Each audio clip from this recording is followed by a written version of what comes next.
शेषरे बंधा हेले डाक्तर बाबू फेसबुक प्रेम पालटिला प्रतारणा महिला को भंडेई टंका और सुना अलंकार लुटि नहीं डाक्तर बाबू एबे पुलिस बांधिला डाक्तर बाबू को जड़े महिला को प्रेम प्रतारणा करी शारीरिक संपर्क रखिबा अभियोग रे भुवनेश्वर एयरफील्ड थाना पुलिस अभियुक्त डाक्तर को शेष गिरफ्त करिछि।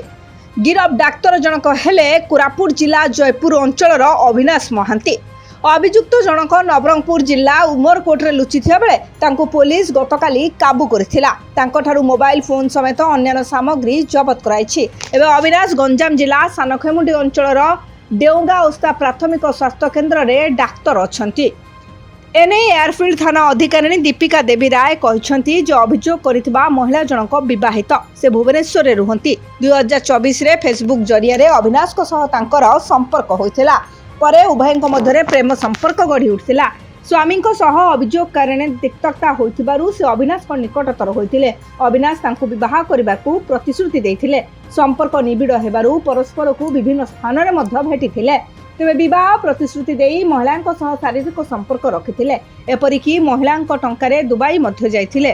तांको ठारू 25 रु 30 लाख टंका और किछि सुना अलंकार मध्य नै जाइथिले।